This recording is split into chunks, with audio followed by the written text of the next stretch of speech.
What's up, YTV? So I'm gonna do a PSA this week.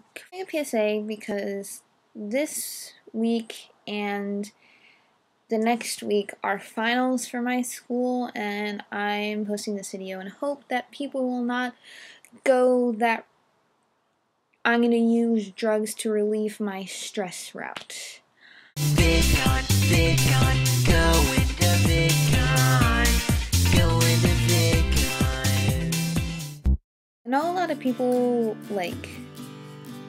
think that drugs are cool and whatever, and I have a very strong opinion about this. They're not really cool. They're not, no. I almost went down that path last year in my life, and I'm glad I stopped, honestly, because a lot of my friends, I basically had like two different groups of friends, and I was losing sight of the group that actually cared about me because I was hanging out with a group that didn't really care about me, and it was just a whole big mess, and it was not pleasant. You can do some really stupid things that you'll regret later.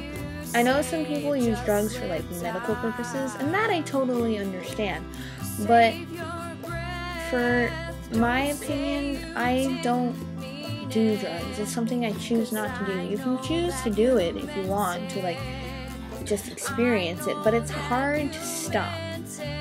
It's really hard to stop if you keep continuously doing it, because it's addictive.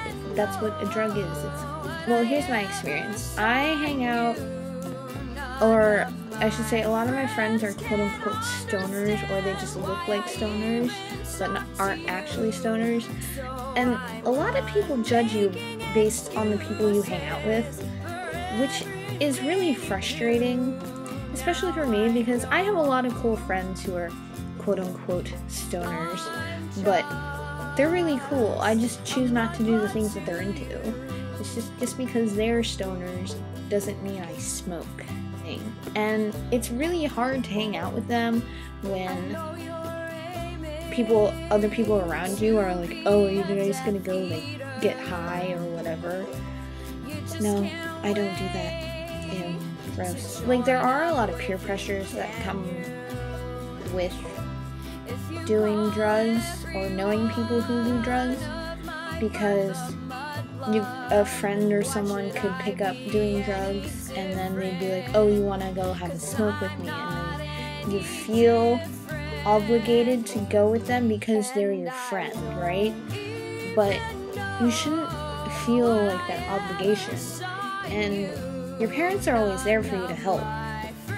Like, if you're ever in a sticky situation or a situation that you don't want to be in, you shouldn't feel like you shouldn't call someone, or that you have no one to call. It's just being around people who are like that, not necessarily who are like that, but who do those sort of things, and when they're doing those things, they change. And some people don't like that change. It's hard to go back to, it's possible, don't get me wrong, it's definitely possible to go back to the person who you were before you started doing the drugs and everything. It just takes a long time. Forgiveness takes a long time, because you could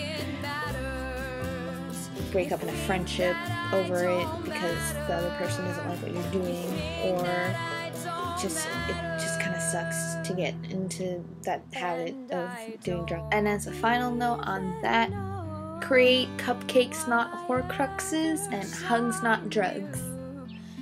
See you all next week.